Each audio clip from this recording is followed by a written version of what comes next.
Boa noite, gente. Vamos começar mais uma sessão didática integrada com a Abramed.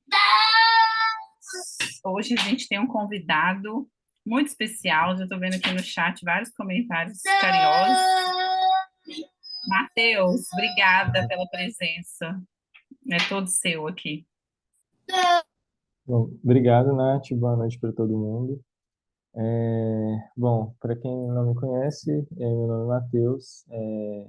Fiz residência de clínica, né, no Odilon e trabalhei no Odilon depois como preceptor por 3 anos e atualmente estou fazendo residência de cardiologia aqui no Instituto do Coração, da USP aqui em São Paulo.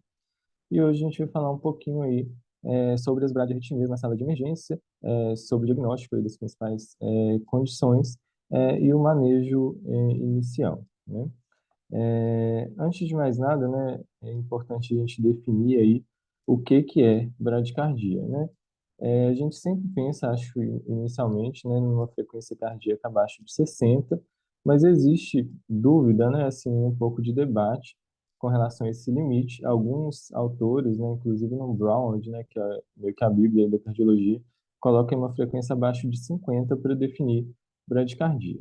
Independente disso, né, 60 ou 50, é, qualquer ritmo, né, que tenha uma frequência aí abaixo desses níveis, a gente chamaria de uma bradicardia absoluta, sendo que a gente pode ter um paciente que tem uma frequência cardíaca acima de 60, mas que é uma frequência cardíaca inadequada para aquele contexto clínico ali daquele paciente.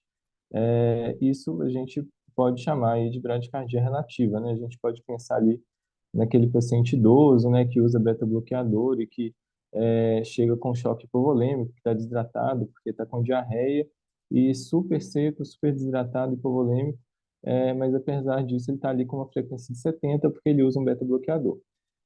E está chocado, está com pressão baixa. Isso a gente chamaria de uma bradicardia relativa, né? Não é, por definição, uma bradicardia, mas ele está com uma frequência mais baixa ali do que a demanda fisiológica, né, da situação. Falando um pouco aí de fisiopatologia, né? Só para a gente relembrar alguns aspectos lá da fisiologia básica, o estímulo cardíaco, né, ele nasce aqui no nosso sinusal, né, que é o que é o nosso sinoatrial aqui em cima, e ele é conduzido aqui até o nó átrio ventricular, que fica aqui na junção entre o átrio e o ventrículo, e aí ele é conduzido do nó ventricular pelo feixe de His aqui, e pelo feixe de His ele passa para os feixes cardíacos, né, para os ramos direito e ramo esquerdo, né? Então aqui o ramo direito vai para o ventrículo direito e aqui o ramo esquerdo indo para o ventrículo esquerdo. E aí, para a gente pensar, né, como funciona a condução cardíaca, e isso tem relação direta ali com os ritmos cardíacos, a gente tem que pensar onde está ocorrendo esse bloqueio. E para entender melhor, a gente sempre faz essa divisão aqui entre bloqueios altos ou suprarricianos, aqueles bloqueios que estão aqui acima do feixe de His, né, do nó atrioventricular para cima, e os bloqueios infrarricianos que estão aqui do nó atrioventricular para baixo, que são aqueles bloqueios de alto grau ou bloqueios avançados. Os bloqueios altos, né, os suprarricianos, é, a gente vai pensar principalmente no VAV de primeiro grau, no VAV de segundo grau, MOPS 1, e os bloqueios infrarricianos, bloqueios de alto grau, são principalmente o VAV de segundo grau, MOPS 2, e o VAV de terceiro grau. Quando a gente vê, né, se depara com um paciente com VAV alto, suprarriciano, principalmente a gente tem que pensar em causas extrínsecas e em pacientes com BAVs avançados, infrarricianos, em causas intrínsecas, apesar disso poder se superpor, né? Então, o paciente pode ter um BAV avançado que tem uma causa intrínseca ali estrutural, mas que foi exacerbado por um medicamento, por exemplo. Então, isso não é 100%, mas basicamente causas extrínsecas estão mais relacionadas a bloqueios altos, enquanto causas intrínsecas estruturais ali do coração estão mais relacionadas a bloqueios infrarricianos. E aí, para a gente, rapidamente aqui, uma fisiologia básica, bem rápido, para a gente entender a gravidade do bloqueio com relação à localização em que esse bloqueio acontece, né? A gente tem o potencial de repouso, né? Aqui a gente tem o estímulo de uma célula ali do ventrículo, em que a gente tem um potencial de repouso aqui em menos 80 milivolts, e acontece a despolarização com o estímulo que vai até mais 40, aí essa repolarização precoce, seguida de um platô, que vai para uma repolarização final e volta para o potencial de repouso. Quando a gente pega diferentes células em diferentes localizações do coração, elas vão ter potenciais de repouso diferentes. Então, aqui a gente tem uma célula do nosso sinusal, com potencial de repouso aqui de menos 55, enquanto uma célula lá do feixe de His-Purkinje, né, que está mais embaixo, abaixo do nó ventricular, vai ter um potencial de repouso de menos 97.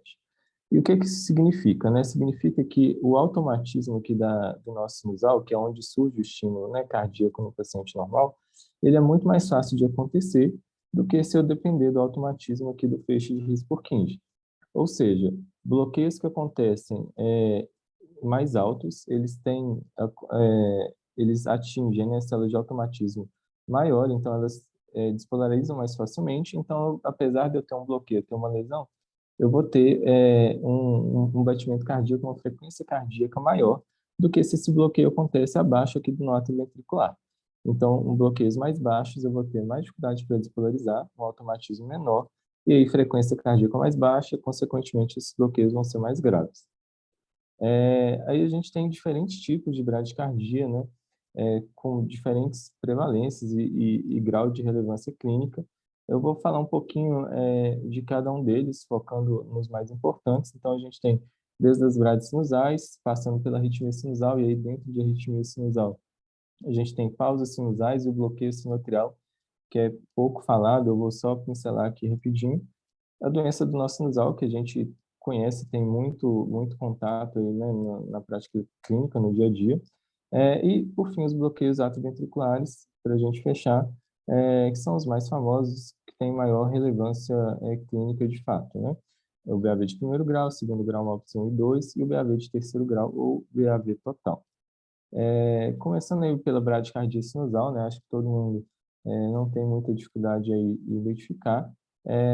O importante, né, é a gente identificar sempre uma onda P como uma orientação normal, ou seja, uma onda P que está ali entre 30 e 90 graus, e sendo que essa onda P sempre precede cada complexo QRS. Então, sempre vai ser importante eu ver aqui uma onda P negativa aqui em AVR, positiva em AVF, em D1. Aqui D1 está um pouco difícil de ver, está quase zerada aqui a onda P, mas ela é positiva em D1 e AVF, negativa em AVR. Então, assim, só olhando isso eu já sei ali, tem uma noção de que essa onda P, ela está na localização habitual, é uma onda P sempre com a mesma morfologia, indicando que ela está surgindo do nosso sinusal. Mas aqui eu tenho, obviamente, uma frequência cardíaca mais baixa, abaixo ali de 50, o que configura uma bradicardia sinusal. É muito comum, né, a gente ver bradicardia sinusal em indivíduos jovens, bem condicionados, atletas. Então, na maior parte das vezes, ela é fisiológica, não tem grande relevância clínica, mas ela pode acontecer sim, em alguns contextos patológicos. E a gente tem que lembrar principalmente de drogas, né, assim, obviamente, beta-bloqueador, bloqueador de canal de cálcio, antiarrítmicos, morfina, drogas sedativas. Também pode ter alterações anatômicas do nosso sinusal, né, que inclusive na própria doença do nosso sinusal pode levar a uma bradicardia sinusal inapropriada, ou condições específicas, né, que a gente vê inclusive muito no Odilon, né, pacientes com hipertensão intracraniana, pacientes com tumor do sistema nervoso central, em pós-operatório de cirurgia ocular, né, que vai aumentar ali o estímulo vagal. Então, a gente sempre tem que pensar que isso pode ser uma dica de alguma condição específica ali. Obviamente, não vou achar que uma bradicardia sinusal num paciente rebaixado com anisocoria e com uma frequência cardíaca de 40 é normal, né? Eu vou ter que pensar em uma hipertensão intracraniana, por exemplo. Além disso, dentro ainda desse contexto de ritmo sinusal, eu posso ter a arritmia sinusal, que é quando eu tenho um ciclo cardíaco variando acima de 120 milissegundos entre cada ciclo ou acima de 10%. Isso vai ficar mais fácil de entender quando eu mostrar o eletro. A arritmia sinusal, ela pode estar relacionada ou não com a respiração, né?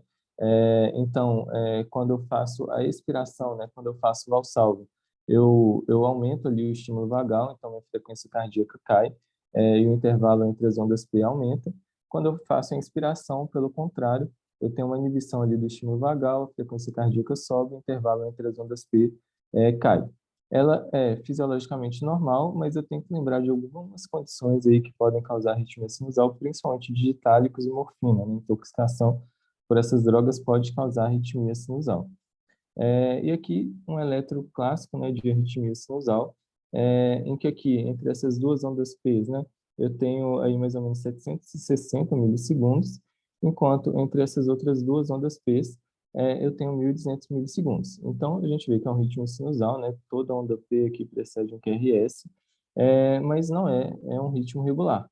E a diferença entre esse intervalo PP e esse intervalo PP é acima, né, supera em muito 120 milissegundos ou 10%. Portanto, aí eu já consigo fazer um diagnóstico de arritmia sinusal.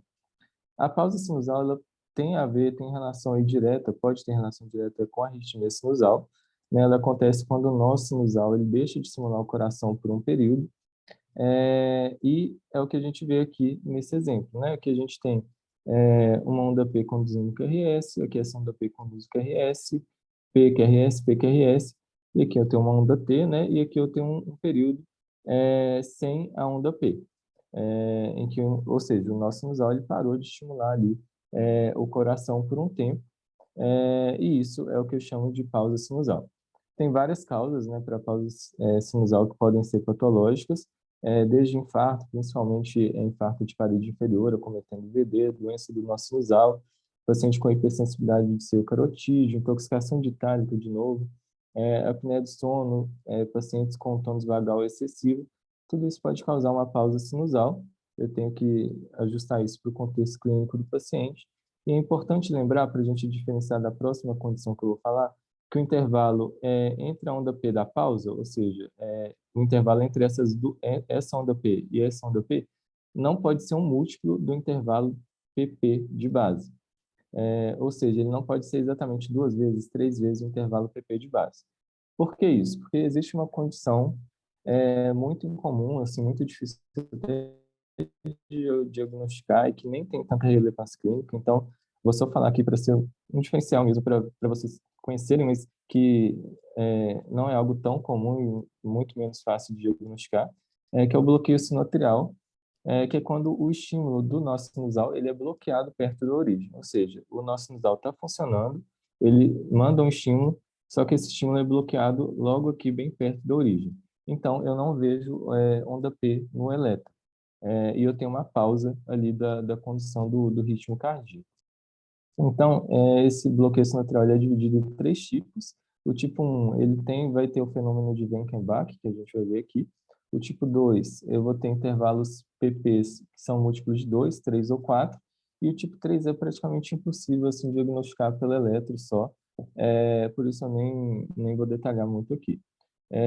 Mas aqui, nesse eletro, a gente vê aqui que eu tenho uma onda P conduzindo QRS, uma onda P conduzindo QRS, e se a gente for ver, os complexos QRS eles estão cada vez mais próximos, até que eu tenho uma pausa aqui, seguida de uma volta aqui para o ritmo, né, sinusal. Esse processo, né, essa aproximação é um fenômeno de Wenckebach, que é sugestivo de um bloqueio sinusal sinoatrial do tipo 1. E aqui o intervalo PP da minha pausa é menor do que 2 vezes o intervalo PP de base. Aqui eu tenho o bloqueio sinoatrial do tipo 2, que aí eu tenho o ritmo mais regular do que no tipo 1, então eu tenho o intervalo PP sempre regular, e aqui o intervalo PP da pausa, que equivale exatamente a 2 vezes o intervalo PP de base. Isso é um bloqueio sinoatrial do tipo 2. Isso geralmente é mais comprovado, assim, consigo provar isso, principalmente com estudo eletrofisiológico e tudo mais. Não tem geralmente uma repercussão clínica muito importante, por isso não é tão falado. Só coloquei aqui para a gente ter uma noção dessa entidade. Isso está relacionado principalmente ao estímulo vagal excessivo, né, paciente com IAM, miocardite aguda, fibrose atrial ali, próximo do nosso sinusal, que vai atrapalhar a condução do estímulo cardíaco, e uso de drogas, principalmente digoxina, de novo, procainamida, alguns outros antiarrítmicos também podem causar isso, mas por si só é algo que não demanda uma intervenção direcionada a essa bradiarritmia específica. É, a gente tem também a doença do nó sinusal, que é muito comum, né? A gente vê aí na urgência com alguma frequência, e que, na verdade, é uma síndrome, né? Assim, em inglês até o nome é síndrome do nó sinusal doente, né? Porque engloba várias alterações do nó sinusal, desde uma bradicardia sinusal persistente, inapropriada e espontânea, né? Então, não pode ser uma bradicardia sinusal ali deflagrada por um agente externo, tem que ser espontânea, para eu chamar de doença do nó sinusal. Eu posso ter também uma parada sinusal ou um bloqueio sinoatrial, como a gente falou. Isso também entra dentro da síndrome do nó sinusal doente. Posso ter também distúrbio de condução combinados do nó sinusal e do nó AV. Então, eu posso ter, por exemplo, um paciente com brade sinusal que tem um BAV de primeiro grau, um BAV de segundo grau mal sim. Isso também entraria dentro do espectro do nó sinusal. E a síndrome Barade-Tacchi famosa, né? Que eu trouxe aqui esse exemplo, que aqui a gente vê um ritmo sinusal normal, e aí eu tenho uma parada sinusal aqui, com um ritmo de escape aqui juncional, né? A gente tem dois batimentos juncionais aqui de escape, aqui mais um batimento sinusal, outro batimento juncional, e aqui o paciente começa, né, depois dessa parada, ele começa a fazer um flutter, aqui um flutter parece 2:1, aqui as ondas F, aqui ele começa a conduzir, seguido de mais uma parada sinusal, e aí volta aqui um ritmo juncional. Isso é muito comum, principalmente em idosos, né? Uma síndrome cada vez mais comum por causa do envelhecimento da população, mas no nosso contexto específico a gente tem também que lembrar de doença de Chagas, né? Que está muito relacionado, pode causar muita doença do nosso sinusal também. E esses pacientes, muitas vezes, eles vão ser sintomáticos, e eles vão precisar, primeiro, de um marca-passo para tratar a bradicardia, um marca-passo muitas vezes definitivo, e de medicações para controlar ataque cardíaco. Então, a gente teria que tratar aí nas duas frentes esses pacientes. E aí, finalmente, chegando nos bloqueios atrioventriculares, e aí os bloqueios atrioventriculares são um bloqueio do estímulo formado no nosso sinusal, que é bloqueado num ponto determinado ali do sistema de condução.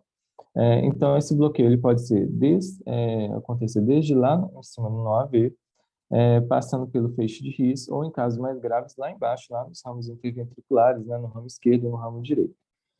Então, só relembrando aqui, esse bloqueio ele pode acontecer daqui do nó atrioventricular, que seriam bloqueios de baixo grau, bloqueios suprarricianos, até o feixe de His, ou os ramos interventriculares aqui. Começando pelo BAV de primeiro grau, né, só para relembrar, é um dos BAVs mais comuns, quando o estímulo do nosso sinusal é bloqueado lá no AV, mais raramente ele pode ser bloqueado no feixe de His, isso a gente só vai saber mesmo, com certeza, por meio de estudo eletrofisiológico, mas isso é mais raro, mais comum é que esse bloqueio aconteça lá em cima mesmo, no ato ventricular. Por definição, né, a gente diagnostica o BAV de primeiro grau com intervalo PR acima de 200 milissegundos, e esse paciente geralmente ele tem uma frequência cardíaca normal. Então, aqui só para representar o bloqueio acontecendo exatamente aqui no nó AV, é o mais comum. E para relembrar, então, o BAV de primeiro grau, a gente tem aqui a onda P, aqui o QRS, e aqui um intervalo PR de 360 milissegundos, bem acima dos 200 milissegundos normais. Então, BAV de primeiro grau, mas com uma frequência cardíaca ali razoável, e geralmente o BAV de primeiro grau, ele não tem grande repercussão clínica por si só, não traz nenhum problema, nem, enfim, demanda nenhuma medida específica. O BAV de segundo grau, o MOVX1, ele também é um bloqueio suprarriciano, então ele também é um bloqueio considerado de baixo grau, né, um bloqueio não grave, que acontece geralmente uma lentificação do estímulo aqui na altura do nó AV, e é caracterizado pelo fenômeno também descoberto ali pelo Blankenbeck, com aumento progressivo do intervalo PR, até que falha totalmente e eu tenho uma onda P que não conduz nenhum QRS. Ele também tende a ser benigno, muito comum em crianças saudáveis, indivíduos ali com um tônus vagal exacerbado, né, indivíduos vagotônicos, mas também pode acontecer em pacientes com IAM de parede inferior, principalmente atingindo ali VD, Mas quando acontece nesses indivíduos, geralmente não está relacionado ali a um pior prognóstico, é algo transitório que não traz maiores problemas para esse paciente infartado, né, desde que ele seja tratado adequadamente. Então, aqui um exemplo clássico, né, de BAV de segundo grau MOPS 1, a gente tem um aumento progressivo do intervalo PR, então aqui onda P com intervalo PR normal, aí vai aumentando até que tem uma onda P bloqueada, e aí no batimento seguinte eu tenho um intervalo PR mais normal, que volta a se prolongar ali. Então, esse é clássico de BAV de segundo grau MOPS 1. O VAV de segundo grau MOPS 2, ele já é considerado VAV, então, de alto grau, um VAV infrarriciano, e ele vem de um déficit na condução infranodal, ou seja, um déficit ali já no feixe de His-Purkinje. Então, é um bloqueio que acontece já embaixo aqui do nó ventricular, no feixe de His-Purkinje, e que é caracterizado, né, pela interrupção súbita ali da estimulação atrioventricular. Então, eu tenho onda P conduzindo todo o complexo QRS até que, subitamente, essa estimulação para, sem ser precedida por um aumento progressivo do intervalo PR, igual acontece no MOBITS 1. Como eu disse, né, ele já é um bloqueio considerado de alto grau. Pacientes que têm esse tipo de bloqueio, eles têm chance de uma evolução pior. Ele também pode acontecer em eventos agudos, né, coronarianos, inclusive em AIMS, quando ele acontece em AIMS de parede inferior, são em AIMS mais extensos de parede inferior, mais graves, ou pode acontecer até em AIMS de parede anterior, né, em AIMS, obstruções ali da BA, enfim, infartos mais graves. Geralmente eles podem ter, né, um BAV de segundo grau MOPS 2, um bloqueio mais grave com prognóstico potencialmente pior. Então aqui um exemplo também bem clássico de MOPS 2, em que eu tenho onda P precedendo QRS, sem aumento aqui no intervalo PR, e aqui eu tenho uma onda P bloqueada, eu posso ter duas ondas P bloqueadas em sequência, isso não muda o diagnóstico, e isso bem clássico de MOPS 2. E aqui eu trouxe um exemplo interessante que eu vi essa semana lá no estágio que eu estou rodando no teste ergométrico, que é um paciente que teve essa alteração no teste ergométrico, em repouso, inclusive aqui, e que a gente pode ter um pouco de dúvida, né? Porque aqui eu vejo um QRS, uma onda T, e aqui a onda P quase fundida aqui já com a onda T, e aqui eu tenho uma onda P bloqueada, né? A variação aqui, né, entre a diferença, né, entre o aumento do intervalo PR entre cada complexo aqui separado é uma variação pequena, né? Então poderia ter uma dúvida, né? Será que isso é um MOBITS 1 ou isso é um MOBITS 2? Né? Será que esse intervalo PR aqui ele está aumentando mesmo ou não? Que é um aumento muito pequeno de um complexo para o complexo seguinte. Aí uma dica, né, assim, que facilita muito o diagnóstico na hora que a gente estiver na dúvida entre MOBITS 1 e MOBITS 2, é a gente olhar para o complexo, ou para o intervalo PR seguinte à onda P bloqueada.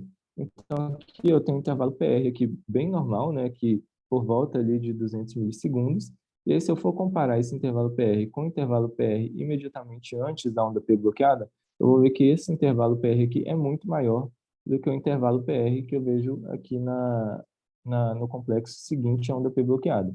Então, isso é sugestivo de que esse intervalo PR estava aumentando progressivamente, ou seja, é um MOBITS 1 e não um MOBITS 2. Então, uma dica é essa, é sempre você olhar para o intervalo PR seguinte à onda P bloqueada para tirar essa dúvida. Se o intervalo PR seguinte aqui tiver normal, tiver menor do que o anterior, eu vou pensar muito mais em MOBITS 1, né? Vou praticamente fechar o diagnóstico aí de MOBITS 1.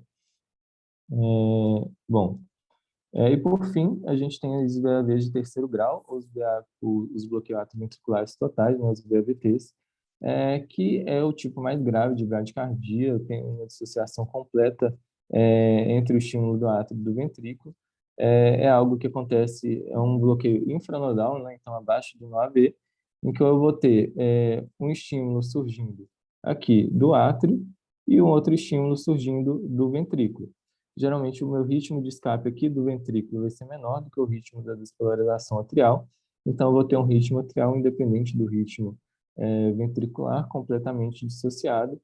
E de maneira geral, né, quando eu tenho um BAVT com um QRS estreito, eu vou ter uma frequência de escape ali mais alta. Então, se o QRS é estreito, o que isso significa?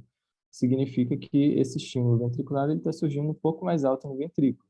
Então, são aquelas células, né, igual a gente viu lá no início, na fisiopatologia, que tem um potencial, tem um automatismo maior do que as células que estão aqui mais baixo, na região mais inferior do ventrículo. É mais fácil despolarizar as células aqui de cima.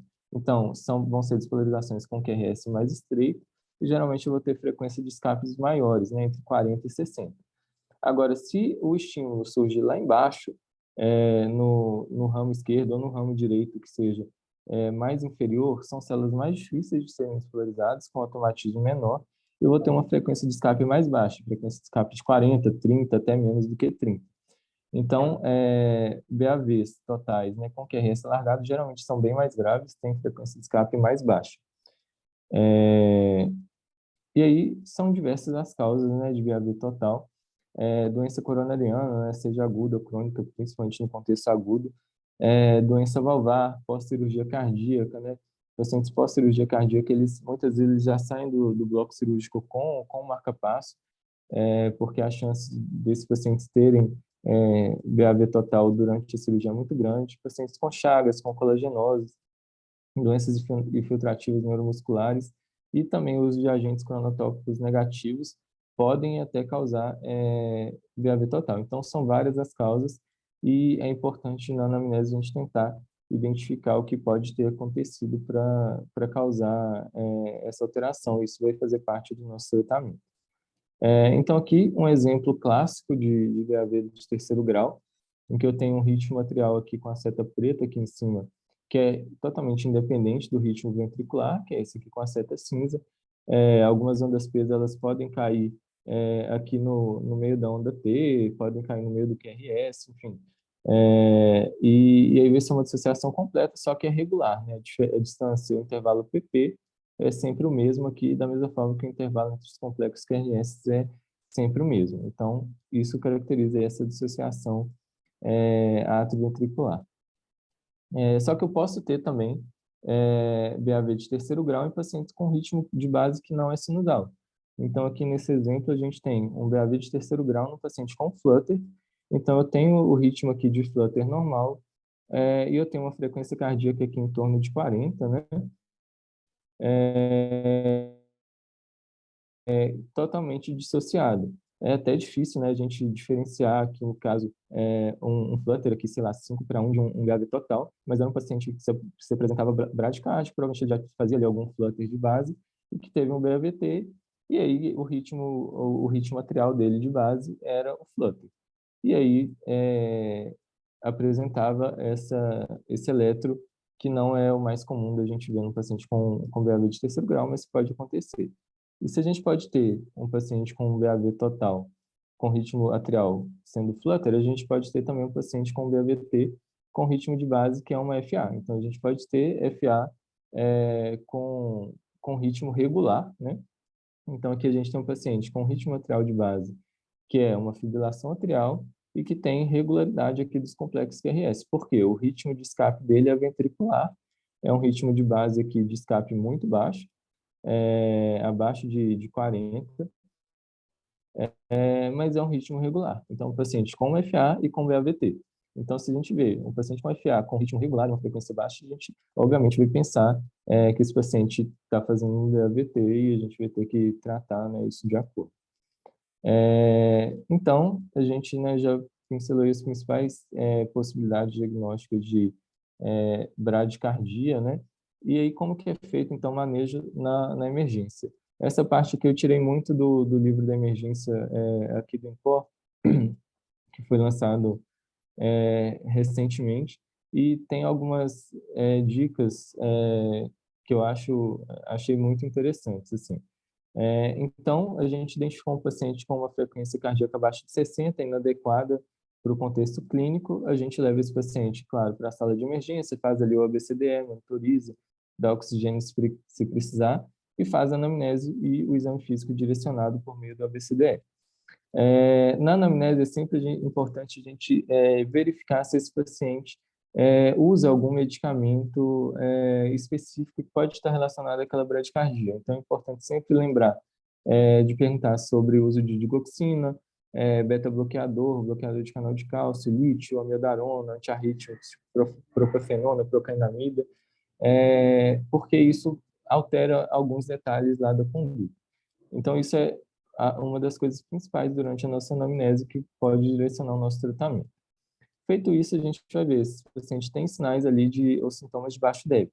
E aí, o que seriam os sinais e sintomas de baixo débito? Né? É o óbvio, né? Hipotensão, alteração do estado mental, sinais de choque, paciente com dor torácica ou IC aí atribuída a esse baixo débito. E aí a gente vai para a conduta mais imediata. A atropina ela pode ser tentada como uma medida imediata, ali, mais rápida.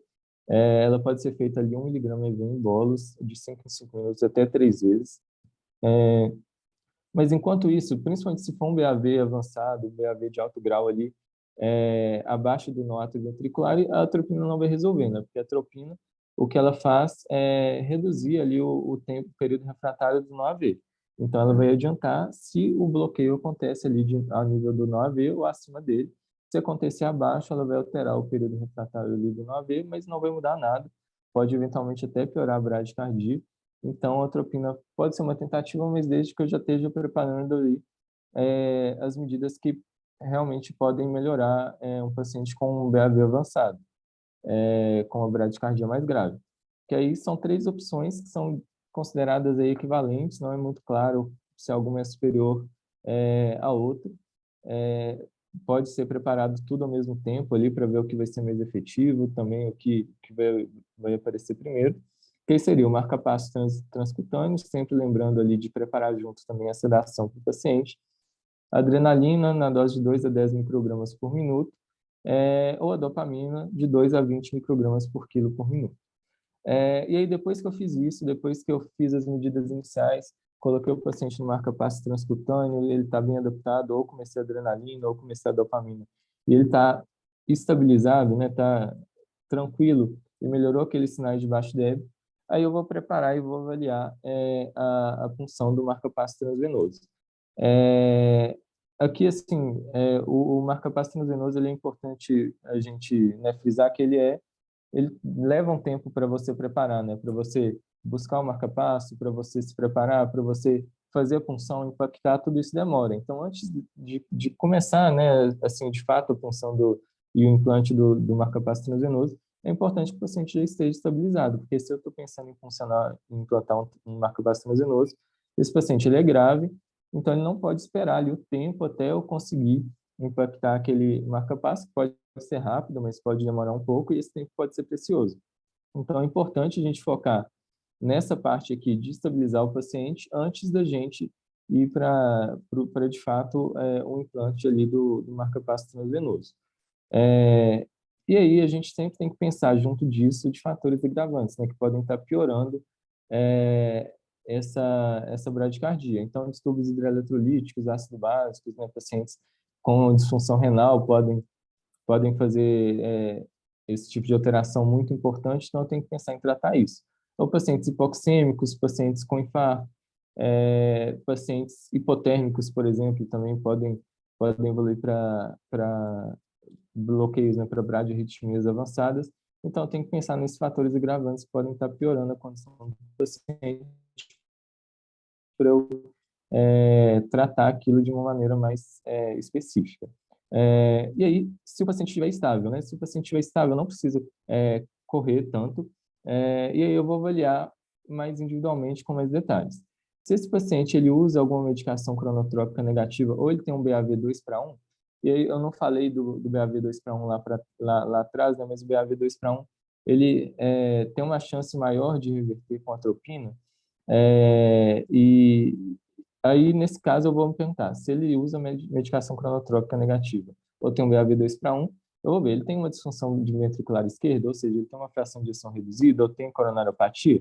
Se ele não tiver nenhuma das duas condições, eu vou fazer o teste de atropina. Por quê? Pacientes que não têm disfunção ventricular e que não têm coronariopatia, né, eles têm menos alteração estrutural, têm mais chance de responder ao teste de atropina. Se eles têm disfunção ventricular, ou DAC, ou coronariopatia, eu vou ver se o paciente ele usa só o beta-bloqueador como cronotrópico negativo ou ele usa alguma outra droga como cronotrópico negativo. Se ele usar só beta-bloque como cronotrópico negativo, aí eu nem vou pensar em fazer atropina. Por quê? É um paciente que tem uma disfunção ventricular esquerda ou que tem DAC, é um paciente que tem indicação provavelmente de usar beta-bloqueador, então só suspender a droga, uma droga que ele tem indicação de usar, provavelmente não vai resolver, então, na maioria das vezes, não vai fazer muita diferença eu fazer o teste com atropina ou não. Agora, se eu fizer o teste com atropina e ele vier positivo, aí eu vou manter o paciente monitorizado, vou aguardar o washout das drogas, e aí isso vai depender muito ali de cada droga. Então, por exemplo, o beta-block, o washout é geralmente 48 horas, bloqueador de canal de cálcio 72 horas, digoxina um washout de até 7 a 14 dias.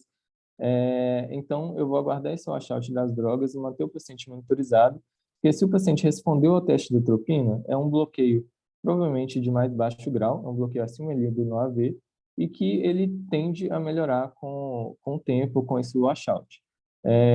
Lembrar sempre, se o paciente usa digoxina, se possível, solicitar digoxinemia, e se for um paciente que eu tenho esperança ali de que ele melhore com o tempo, e que ele está estável, obviamente, eu posso até considerar, se eu tiver um tempo ali muito bem definido de quanto tempo até eu vou ter o washout dos medicamentos que ele usa, considerar até um uso transitório ali de DOPA ou dobuta em BIC, para não precisar ali funcionar, implantar um marca-passo transvenoso, já que eu acho que esse paciente vai melhorar e vai sair dessa bradicardia com o tempo.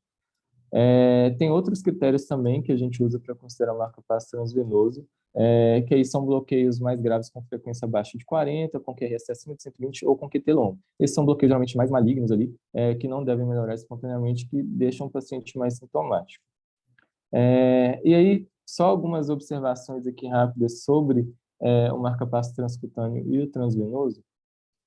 Então, quando a gente vai ali fazer, né, implantar um marca-passo transcutâneo, a primeira coisa, óbvio, é explicar para o paciente, falar do desconforto que ele provavelmente vai sentir.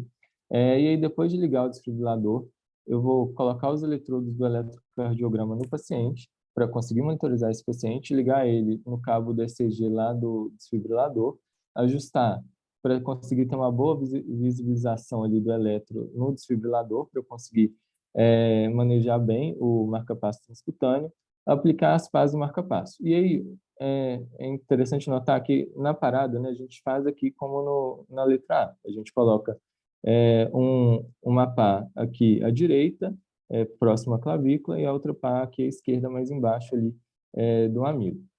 O jeito mais adequado, assim, da gente aplicar as fases do marca-passo transcutâneo a pá aqui negativa, né, embaixo do mamilo aqui anterior, e a pá positiva embaixo da escápula no dorso.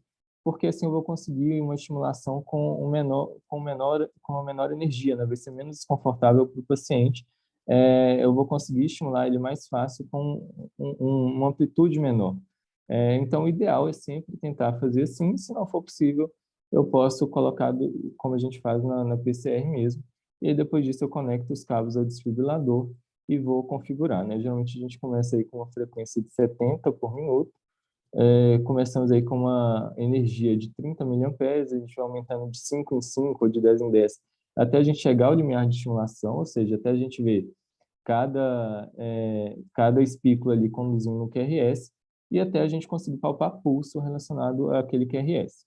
Lembrando aí que o pulso que a gente palpa tem que ser o femoral e não o carotídeo, porque com a contração ali do tórax, eu posso confundir, né? Então, ao palpar o pescoço do paciente, eu posso achar que ele está tendo pulso, mas na verdade é só a contração torácica, então vou lá para baixo para o pulso femoral e me guio pelo pulso femoral.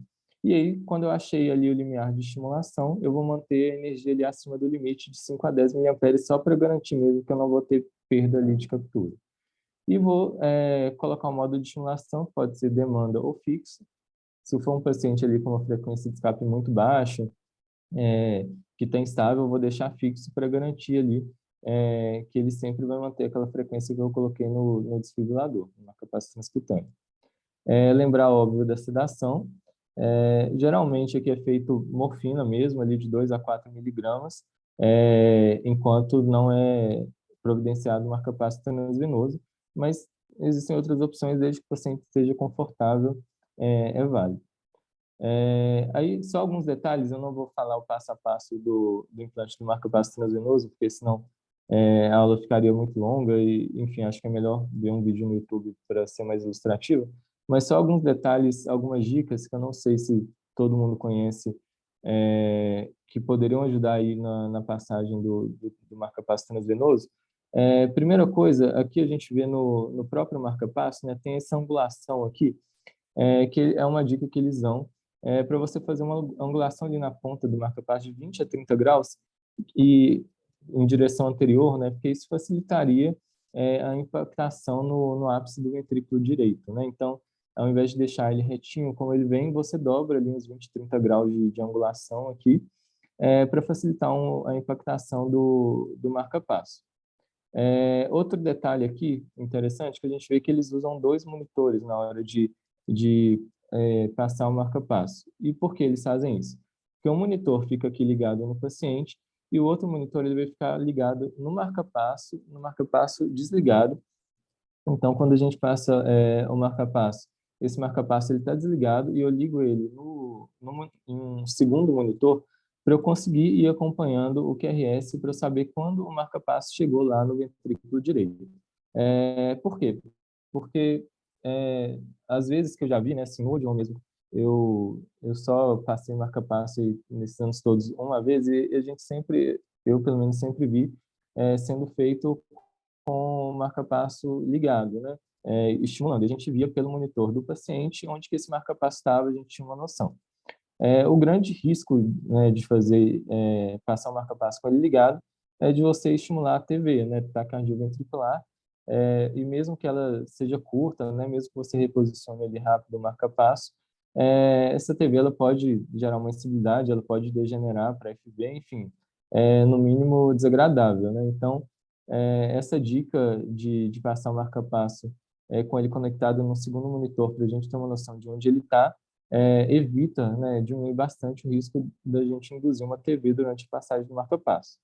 E aqui a gente vê, né, a progressão aqui conforme a progressão do marca-passo, aqui na cava superior, descendo aqui para o átrio direito alto, átrio direito baixo, como vai mudando a morfologia do QRS, até por fim chegar aqui no VD, que eu vou ter um super desnivelamento aqui de ST, com uma morfologia de BRE, e aí eu sei, olhando para o monitor, que eu estou com o marca-passo lá, e a partir disso eu posso finalmente ligar o meu marca-passo com uma segurança maior de saber onde que ele está. Eu posso até fazer um ecocardiograma libera-leito para alguém pode fazer para mim para confirmar o posicionamento antes de ligar esse marca-passo. E aqui a gente tem a morfologia final, né, uma morfologia de BRE, como que fica, com cada espícula aqui precedendo um QRS, que é a morfologia final do posicionamento do marca-passo. E aí, finalmente, como eu vou configurar, né, o marca-passo transvenoso. Frequência também, geralmente, ali em torno de 70, de 60 a 80, isso vai depender um pouco da condição clínica de cada paciente. E aí, como que eu vou fazer? Geralmente, eu começo ali o output, né, ou seja, a energia aplicada. Então, aqui no gerador, eu tenho a frequência do disparo, que aqui está em 80, né? Aqui pequenininho, em 80 a frequência de disparo, eu posso deixar entre 60 e 80. Embaixo aqui geralmente vem o output, que é a energia que eu estou aplicando em miliamperes. Embaixo, a sensibilidade em milivolts. Então, a frequência eu posso deixar em 70. O output eu vou começar ali geralmente em 5 miliamperes e vou reduzindo até ter uma falha de condução do estímulo, né? Esse vai ser o meu limiar de estimulação. Então, se eu começo, por exemplo, em 5 miliamperes, vou baixando para 4, para 3, para 2. Quando eu parar de conduzir, né, de cada espícula conduzir um QRS, esse é o meu limiar de estimulação. E aí, por segurança, eu vou deixar esse output, né, obviamente maior do que o limiar de estimulação, para eu garantir que aquele paciente vai estar sempre ali estimulado. Esse quantas vezes maior varia um pouco, né? Assim, o Brown ele fala de 2 a 3 vezes, no livro de emergência do INCOR eles falam de 3 a 5 vezes, mas qualquer valor ali que seja pelo menos o dobro, então, por exemplo, se foi 2, eu deixo ali 4, de 4 a 8 miliamperes está ok. Eu vou ter uma margem de segurança ali, de que o marca-passo vai estar estimulando o paciente. E aí, depois que eu fiz isso, eu vou testar a sensibilidade, né? A sensibilidade, ela é descrita em milivolts, então, quanto maior o valor, por exemplo, geralmente chega aqui a 20 milivolts, menor é a sensibilidade. O que que é sensibilidade, né? É quanto aquele marca-passo está programado para sentir o batimento do paciente, o batimento do endógeno, né, ali do próprio paciente, e se ele sentir aquele batimento do paciente, o marca-passo vai parar, vai deixar o paciente conduzir ali o batimento dele, e aí quando tiver uma nova pausa, enfim, ou o paciente parar de ter batimentos, ele vai voltar a agir. A sensibilidade, geralmente, eu testo, né, você começa ali em 20 e vai reduzindo essa sensibilidade. E aí, por exemplo, se eu achei uma sensibilidade ali de 4, né? Então, o marca-passo está sentindo o batimento do paciente com 4 milivolts. Eu vou reduzir, vou deixar mais sensível ainda. Eu vou deixar, por exemplo, em 2, que aí eu vou garantir que todo o batimento do paciente vai ser sentido pelo marca-passo, ele vai permitir que aquele paciente tenha um batimento próprio. Então, deixa ali de 5 a 50% do limiar de sensibilidade do paciente. Agora, qual é a questão? Né? Em pacientes que têm ritmo de escape muito baixo, né? Ritmo de escape ele é abaixo de 30, eu não vou fazer isso, porque eu não quero que o paciente assuma, né, em momento nenhum, porque ele está com ritmo de escape ele muito baixo, incompatível com a vida. Então, nesses pacientes, eu vou deixar aqui no finalzinho, aqui depois do 20, tem onde está a setinha do B aqui, tem o modo assíncrono, né? Que aí o marca-passo vai ignorar todos os batimentos do paciente e ele vai mandar o tempo todo, e aí eu vou deixar em modo assíncrono se o paciente tiver uma frequência de escape muito baixa. E aí é importante a gente sempre lembrar de todo dia, né? Assim, pelo menos uma, idealmente 2 vezes por dia, da gente testar tanto o limiar de estimulação quanto o limiar de sensibilidade do paciente. O limiar de sensibilidade eu só vou testar se o paciente tiver uma frequência de escape razoável, né? Se ele tiver uma frequência de escape muito baixa, eu não testo, porque simplesmente não é seguro. Mas se ele, todo dia é o certo a gente testar o limiar de estimulação, porque com o passar dos dias, né, aquele paciente que está ali esperando há dias o implante do marca-passo definitivo, vai se formando ali em torno do eletrodo, em torno ali do marca-passo, uma área inflamada e tudo mais, então eu vou precisar de uma energia cada dia maior para conseguir estimular. Então, o meu limiar de estimulação ele vai aumentando conforme os dias vão passando, então eu tenho que ir ajustando isso para que não tenha nenhuma intercorrência, nenhum imprevisto por causa disso. Então, isso é um paciente que marca passo transvenenoso. Bom, acho que é isso. Se alguém tiver... Mateuzinho, brigadaço, velho. Que é isso, Bernardo. Por nada. Excelente aula. Ô, Matheus, deixa eu te Obrigado. perguntar um negócio. Claro. Se eu souber. Numa discussão antiga, senhor, lá no Poli, com Uhum. medicina,